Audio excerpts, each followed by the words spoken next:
Si vous voulez savoir comment déclarer vos revenus YouTube, vous êtes au bon endroit puisque cette vidéo c'est le guide le plus complet que vous trouverez sur internet. Je vais vous guider pas à pas de la création de votre micro-entreprise à la déclaration URSSAF en passant par la facturation obligatoire. Après ça, vous n'aurez besoin d'aucune autre vidéo pour savoir comment déclarer vos revenus YouTube. Et cerise sur le gâteau, je vous mets en description un petit PDF gratuit que j'ai concocté rien que pour vous avec une checklist de tout ce que vous devez faire chaque mois et chaque année pour être 100% en règle. Vous pourrez l'imprimer et l'afficher dans votre bureau pour être sûr de ne jamais rien oublier. Allez, ne perdons pas de temps et commençons par la première étape obligatoire, la création de votre micro-entreprise. Parce que oui, même si vous ne gagnez ne serait-ce que 5 ou 10 euros par mois sur YouTube, il faudra les déclarer. Et pour ça, le plus simple et le moins coûteux, c'est de créer une micro-entreprise. Pour ça, on va passer par LegalPlace, c'est une plateforme qui va nous permettre de gagner un temps fou et pour pas cher, puisqu'avec le code promo Yohan, la création de votre micro ne vous coûtera que 60 euros. En cliquant sur le lien en description, vous arriverez sur cette page, il faudra cliquer ici sur non. Quand souhaitez-vous démarrer votre activité dès que possible? Avez-vous déjà été auto-entrepreneur? Dans mon cas, je vais mettre non. Êtes-vous sûr de vouloir créer une micro-entreprise? Là, vous mettez créer une micro-entreprise parce qu'on est sûr qu'on veut ce statut-là. Et ensuite, on va nous demander où sera fixé le siège social de notre micro-entreprise. Et là, il y a plusieurs choses à savoir. La première, c'est que tous les ans, vous allez devoir payer un impôt qui s'appelle la CFE, la cotisation foncière des entreprises. Et cet impôt, il va dépendre du chiffre d'affaires de votre micro-entreprise, mais aussi et surtout de l'endroit où est domiciliée votre micro-entreprise. Et pour certaines villes, ça peut vite chiffrer. On peut monter jusqu'à du 500 ou 600 euros de CFE chaque année. Mais il existe une petite astuce pour réduire cette CFE. Et cette astuce, c'est de se domicilier à Paris, puisque Paris, c'est la ville en France dans laquelle la CFE est la plus basse. Pour vous donner une idée, elle peut descendre jusqu'à 80 euros sur Paris. Alors rassurez-vous, vous n'êtes pas obligé de déménager à Paris pour avoir une adresse et votre siège social à Paris. Pour ça, il existe ce qui s'appelle un service de domiciliation comme le propose LegalPlace. Et donc en sélectionnant cette option, votre micro-entreprise sera domiciliée à cette adresse-là à Paris. Le premier avantage, comme je vous le disais, c'est que vous aurez la CFE la moins chère de France. Et le deuxième avantage, c'est que votre adresse personnelle ne figurera pas sur vos factures. Et ça peut être un point important, surtout dans des métiers comme youtubeur ou créateur de contenu où on est exposé sur internet et on n'a pas forcément envie que son adresse personnelle fuite. Et si jamais vous recevez du courrier à cette adresse, LegalPlace le scannera et vous l'enverra par mail. Donc personnellement, si vous générez plus de 5 000 euros par an de chiffre d'affaires, je vous conseille d'opter pour la domiciliation avec LegalPlace. Pourquoi 5 000 euros? Parce que en dessous de ce chiffre d'affaires annuel, vous êtes exempté de CFE. Donc si vous voulez payer la CFE la moins chère de France et protéger votre adresse personnelle, je vous conseille de prendre la domiciliation, ce que je vais faire. Ensuite, quel est votre domaine d'activité? Vous sélectionnez Autre. Là, vous entrez vos informations, votre adresse mail, votre numéro de téléphone. Que recherchez-vous? Ici, on va mettre lancer mon activité en déléguant toutes les démarches. Et ensuite, vous aurez le choix entre deux packs, le pack standard et le pack express 24 heures. Donc très honnêtement, le pack standard fait largement l'affaire. Le seul cas où vous voudriez prendre le pack express 24 heures, c'est si vous souhaitez bénéficier de l'ACRE. L'ACRE, c'est une aide à la création d'entreprise qui va vous permettre de payer moins de cotisations sociales sur votre première année d'exercice. Alors tout le monde n'y a pas droit, il faut remplir au moins un de ces critères, donc là je vous laisserai mettre pause et voir si vous êtes concerné ou pas. Auquel cas, il serait intéressant pour vous de prendre le pack Express 24 heures qui sera largement rentabilisé puisque vous paierez beaucoup moins de charges sociales sur votre première année. Moi, je vais continuer avec le pack standard. Je valide le fait que je veux héberger ma micro-entreprise à Paris avec la domiciliation LegalPlace. Donc, je clique sur Ajouter et Continuer. Et ensuite, il me demande si je veux créer un compte pro chez leur partenaire Conto. Alors, ce qu'il faut savoir, c'est que le compte pro, quand on est en micro-entreprise, il est obligatoire si on génère plus de 10 000 euros de chiffre d'affaires par an. Mais personnellement, je vous conseille tout de même de vous créer un compte pro, même si vous générez moins de 10 000 euros par an. Déjà parce que ça va vous permettre, vous, d'y voir plus clair entre vos dépenses pro et vos dépenses personnelles. Mais ça va aussi vous faire gagner un temps fou si jamais vous vous faites contrôler par l'URSSAF, puisqu'ils vont vous demander de décortiquer vos comptes bancaires. Et donc là, vous aurez vos dépenses pro et personnelles séparées, ce qui vous facilitera grandement les choses. Cependant, je ne vous conseille pas de prendre le compte qu'ils vous proposent à 9 euros par mois. Je vous montrerai un petit peu plus tard dans la vidéo comment bénéficier d'un compte pro 100% gratuit. Donc là, vous cliquez sur peut-être plus tard. Et enfin, sur la page récapitulative, très important, cliquez sur ajouter un code de réduction. De nouveau sur ajouter un code de réduction. Et ici, rentrez le code Yohan, Y-O-A-N. Cliquez bien sur la petite flèche à côté pour le valider. Et donc là, vous voyez qu'avec ce code, la création de votre micro-entreprise ne vous coûtera que 60,18 € TTC. Vous cliquez ensuite sur procéder au règlement. Et il ne vous restera plus qu'à choisir un mode de paiement et à régler. Et après ça, il ne vous restera plus qu'à remplir un petit formulaire avec vos informations personnelles, donc je vous laisserai le faire. Il y a seulement 3 endroits où il faudra prêter attention. Le premier, c'est quand on vous demandera votre activité principale. Donc dans le premier encart, il faudra sélectionner culture/événementiel. Ça va vous débloquer un deuxième champ dans lequel il faudra sélectionner influenceur. Ensuite, un petit peu plus tard dans le formulaire, on vous demandera au niveau des cotisations sociales si vous souhaitez les régler tous les mois ou tous les trimestres. Alors ça, c'est à votre préférence personnelle. Moi, je sais que je préfère le faire tous les mois. En revanche, si vous bénéficiez des allocations chômage, dans ce cas-là, il faudra sélectionner tous les mois. Puisque tous les mois, France Travail va vous demander un justificatif de revenus et donc pour ça, il faudra se déclarer tous les mois auprès de l'URSSAF pour avoir un justificatif que vous pourrez envoyer à France Travail. Et enfin, dernière chose à laquelle il faut faire attention, c'est lors de la dernière étape du formulaire, ils vont vous demander si vous souhaitez renoncer au versement libératoire de l'impôt sur le revenu. Le versement libératoire sur le revenu, c'est le fait de régler votre impôt sur le revenu tous les mois en même temps que vos cotisations URSSAF à un taux largement réduit. Donc, dans la majorité des cas, c'est très avantageux, sauf que tout le monde n'y a pas droit. En effet, si votre revenu fiscal de référence d'il y a 2 ans dépasse un certain seuil, vous n'aurez pas droit au versement libératoire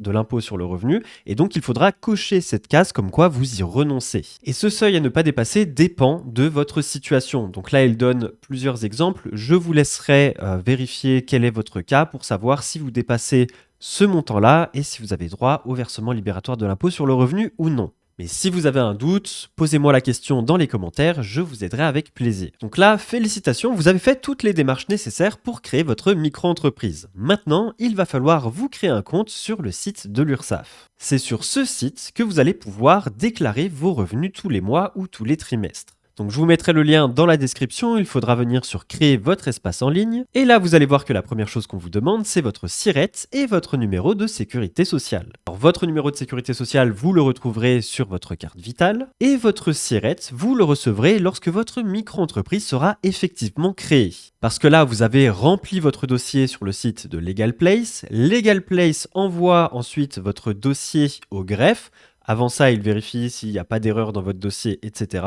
Et une fois que le greffe aura reçu votre dossier, il y aura un petit délai de traitement, après quoi ils créeront votre micro-entreprise et vous recevrez votre SIRET. Ensuite, ils vous demanderont d'autres informations privées et votre compte URSSAF sera créé. Une fois que vous aurez votre compte URSSAF, vous pourrez vous y connecter. Et là, tous les mois ou tous les trimestres, pour déclarer vos revenus, il faudra venir sur Déclarer et payer. Cliquez ici sur le mois pour lequel vous devez déclarer vos revenus et là vous arriverez sur cette page avec différents champs. Sachant que les revenus publicitaires YouTube, qu'ils soient via Google AdSense, donc la rémunération que vous donne YouTube avec les pubs qu'ils mettent avant, pendant et après votre vidéo, ou via des placements de produits que vous faites vous-même en collaboration avec une marque ou un sponsor, eh bien ces revenus, il faudra les déclarer dans les revenus de prestations de services BIC. Donc vous cliquez sur ce champ et vous rentrez votre chiffre d'affaires pour le mois précédent.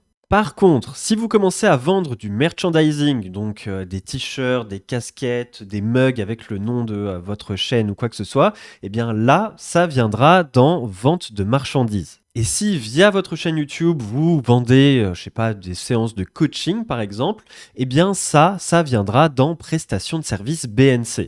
Et il est tout à fait possible de faire les 3 en même temps et dans ce cas-là, vous devrez bien segmenter chacun de vos revenus dans la bonne catégorie. Et si jamais vous avez un type de revenu sur lequel vous avez un doute, n'hésitez pas à me poser la question dans les commentaires, j'y répondrai avec plaisir. Alors je sais qu'il y a beaucoup d'endroits sur le net où on va vous dire que les revenus publicitaires de YouTube, ça vient en BNC, mais je vous mettrai en description 2 liens de sources officielles qui me font dire que ça va en BIC et non en BNC. Comme ça, vous pourrez consulter les sources par vous-même et vous faire votre propre avis. Il ne vous restera plus qu'à cliquer sur confirmer et à régler vos cotisations sur le site de l'URSSAF. Ok, donc maintenant que vous savez comment créer votre micro-entreprise et comment déclarer vos revenus à l'URSSAF, je vais vous montrer comment facturer. Parce que pour chaque revenu que vous allez recevoir, que ce soit de la part de YouTube directement ou de la part d'un sponsor, il vous faudra une facture correspondante. Pour ça, je vous conseille Indy, ils ont une offre 100% gratuite qui va vous permettre de facturer et de tenir une comptabilité.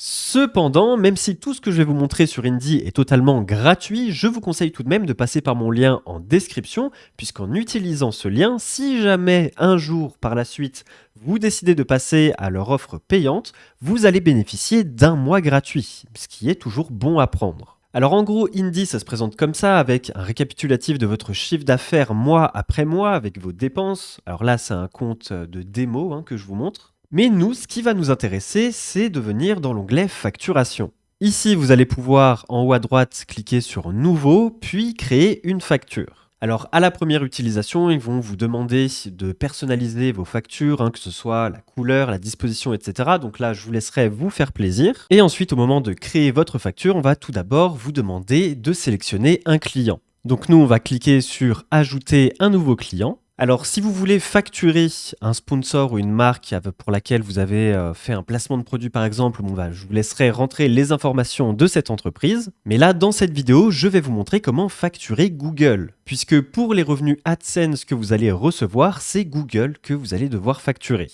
Donc là, vous sélectionnez bien que c'est une entreprise. Pour l'adresse, vous sélectionnez adresse et vous cliquez sur passer en saisie manuelle. Vous rentrez ces informations-là que je vous mets aussi dans le PDF gratuit que vous pouvez télécharger dans la description. Comme ça, ce sont des informations que vous aurez toujours sous la main. Idem pour le numéro de TVA intracommunautaire. Et dans le nom, vous allez mettre Google Ireland Limited. C'est l'entité de Google qui s'occupe de la rémunération des créateurs de contenu en Europe. Vous cliquez ensuite sur Enregistrer.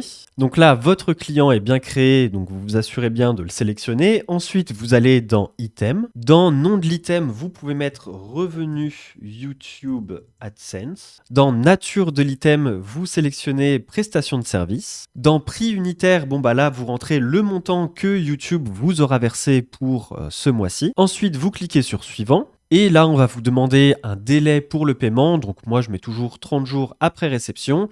Et là, c'est totalement optionnel, mais vous pouvez rentrer votre RIB aussi. Ça, Google n'en aura pas besoin.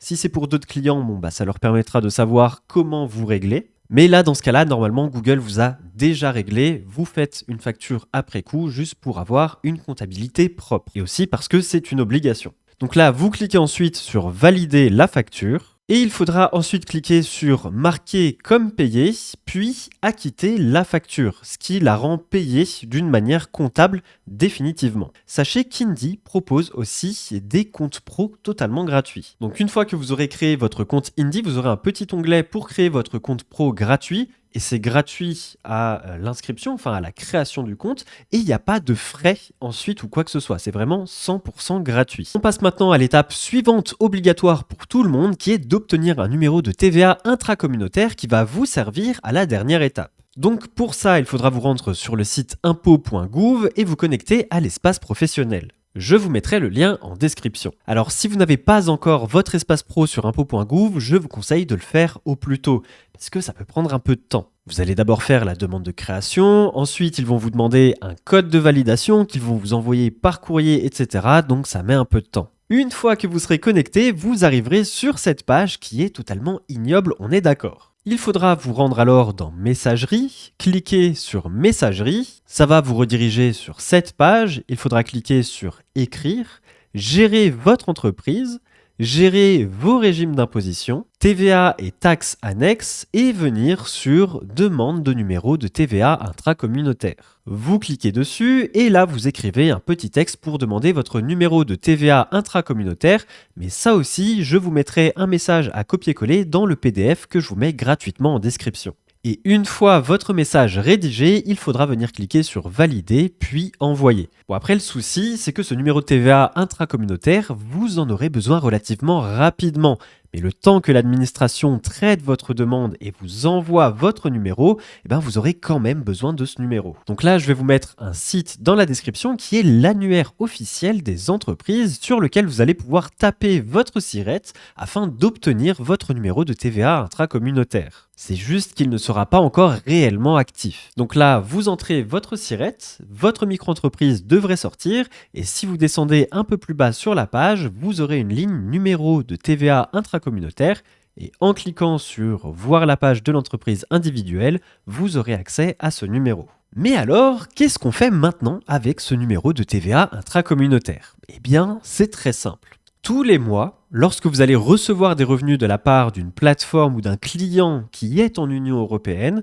il faudra déclarer ces revenus sur le site de douane.gouv.fr. Alors, il n'y aura rien à payer là-dessus, c'est juste à titre déclaratif, mais c'est très important de le faire puisque si vous ne le faites pas, vous aurez une amende de 750 € par facture que vous n'avez pas déclarée à la douane. Et sur un forum d'entrepreneurs, moi j'ai vu le cas de quelqu'un qui disait qu'un coup il s'était fait épingler par le fisc et qu'il avait dû payer 20 000 € d'amende. Donc vraiment, n'oubliez pas de le faire. Je vous mets le lien de douane.gouv.fr dans la description, il faudra vous créer un compte et lorsque vous serez connecté, il faudra venir sur Déclaration européenne de services, entre parenthèses DES. Ça va vous rediriger sur un site encore plus ignoble que celui de tout à l'heure et il faudra venir cliquer sur vos DES en ligne.